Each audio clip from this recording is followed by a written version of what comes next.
ஓம் நமோ நாராயணாய. லக்ஷ்மி கடாட்சம் நேயர்கள் அனைவருக்கும் வணக்கம்.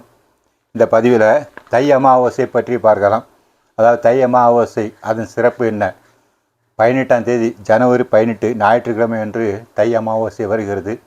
மிக ஒரு சிறந்த நாளில் விடுமுறை தினத்தில் தை அமாவாசை வருகிறது. எனவே இது ஒரு சௌரியமாக இருக்கும் நம்ம தர்ப்பணம் பண்ணுறதுக்கு. நான் இதை பற்றி நிறைய வீடியோக்கள் போட்டுள்ளேன், இருந்தாலும் இந்த முறை சொல்லிவிடுகிறேன். இந்த தை அமாவாசை என்பது மிக சிறப்பான ஒரு அமாவாசை. மொத்தம் 3 அமாவாசை சிறப்பு. எதுன்னா ஆடி அமாவாசை, மகாலய அமாவாசை, தை அமாவாசை. அதில் தை அமாவாசை மிக சிறப்பு. மொத்தம் 2 அயனங்கள், உத்தராயணம், தட்சிணாயணம். இது உத்தராயணத்தில் வருகிற முதல் அமாவாசை. அதுபோல் ஆடி அமாவாசை தட்சிணாயணத்தில் வருகிற முதல் அமாவாசை. நிறைய சிறப்புகள் உண்டு. ஆக இந்த தை அமாவாசையில் தர்ப்பணம் செய்வது மிக மிக அவசியம். அதில் என்ன அவ்வளவு சிறப்பு என்றால், உத்தராயணத்தில் வரக்கூடிய ஒரு முதல் அமாவாசை. அதன் பிறகு நம்முடைய முன்னோர்கள் நாம் கொடுக்கிற உணவை பெற்றுக்கொண்டு மீண்டும் அவர்கள் தங்களுடைய இருப்பிடத்திற்கு சென்று விடுவர். ஆக அவர்களை வழி அனுப்ப வேண்டியது நம்முடைய கடமை. ஏனென்றால் இந்த உடல் அவர்களால் கொடுக்கப்பட்டது. எனவே நாம் அவர்கள் நன்றி கடன் செலுத்த மறக்கக்கூடாது. அது மிக மிக முக்கியம். இந்த அமாவாசை, இந்த தர்ப்பணம் பற்றி ஏன் அந்த அளவுக்கு சிறப்பாக சொல்லப்படுகிறது? அதாவது எப்படி என்றால், இந்த பஞ்சமகா யக்னம் என்று இருக்கிறது. அது ஒவ்வொரு மனிதனும் தினமும் கடைபிடிக்க வேண்டிய ஒன்று. அதில் இது பித்ரு யக்னம். இதை கண்டிப்பாக நாம் கடைபிடிக்க வேண்டும். அதாவது பித்ரு தர்ப்பணம் எல்லாம் பண்ணுறோம் பார்த்தீங்களா? பித்ரு தர்ப்பணம், திதி எல்லாம் பண்ணி நம் முன்னோர்களை வழிபடுகிறோம் பார்த்தீர்களா? அதை எல்லாம் ஒரு யக்னம் என்றே சொல்லப்பட்டுள்ளது சாஸ்திரத்தில். அப்படியானால் இதன் மகிமை எப்படி இருக்கும்? இந்த தர்ப்பணம், திதி, இதன் மகிமை எந்த அளவுக்கு சிறப்பாக இருக்கும் என்பதை உங்களுக்கே தெரியும். அந்த அளவுக்கு சிறப்பு இந்த பித்ரு தர்ப்பணத்திற்கு உண்டு. இதனால் என்ன நன்மை என்றால், நம்முடைய வருங்கால சந்ததிகள் நன்றாக இருக்கும். எந்த தோஷங்கள் இல்லாமல் நன்றாக இருக்கும். நாளடைவில் அந்த தோஷம் குறைந்து கொண்டே வரும்.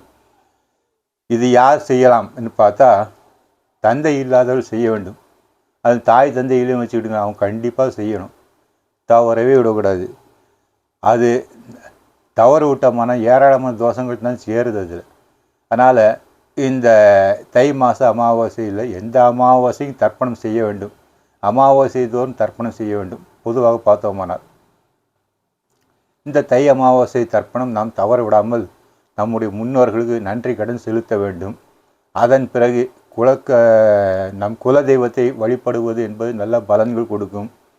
சில பேர் படையல் போட்டு வணங்குவார்கள் முன்னோர்களுக்கு. அவர்களுக்கு பிடித்த உணவு செய்து வழிபடுவார்கள். அதுவும் செய்வது மிக சிறப்பான பலன்கள் கொடுக்கும். பொதுவாக இந்த அமாவாசை என்பது சூரியனும் சந்திரன் ஒரே வீட்டில் இருக்கக்கூடிய ஒரு காலம் இந்த அமாவாசை. அந்த அளவுக்கு ஒரு சிறப்பு இருக்குது.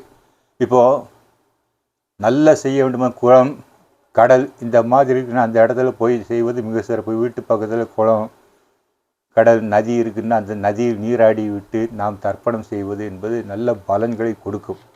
இது சாஸ்திரத்திலே சொல்லப்பட்டுள்ளது. ஆக இந்த தை அமாவாசை தர்ப்பணம் என்பது தவறாமல் செய்யவும். எப்படி செய்ய வேண்டும்? அதாவது அமாவாசைக்கு முந்தைய நாள் உணவு உட்கொள்ளக்கூடாது. அது மிக முக்கியம். அதன் பிறகு அமாவாசை அன்று தர்ப்பணம் முடியும் வரை எதுவும் செய்யக்கூடாது. தர்ப்பணம் முடிந்த பிறகு காக்காய்க்கு வைத்துக்கொண்டு உணவு நாம் உட்கொள்ள வேண்டும். அன்றைய தினம் இரவு கூட உட்கொள்ளாமல் இருப்பது நல்லது. மிக நல்லது, சிறப்பான பலன்கள் கொடுக்கும். அது முறைப்படி தான். ஆனால் சில பேரால் செய்ய முடியாது. அது அவர்களுக்கு எப்படியோ அதன்படி செய்து கொள்ளவும். இன்னொன்று, பெண்கள் தர்ப்பணம் செய்யலாமா என்றால் அது நீங்கள் வாத்தியார்கிட்ட கேட்டுக்கிடுங்க. அவர் செய்யலாம் என்றால் நீங்கள் செய்யலாம். மற்றபடி இந்த தர்ப்பணம் தை அமாவாசை தர்ப்பணம் தவற விடக்கூடாது. இது மிக முக்கியம். மங்களானி பவந்து.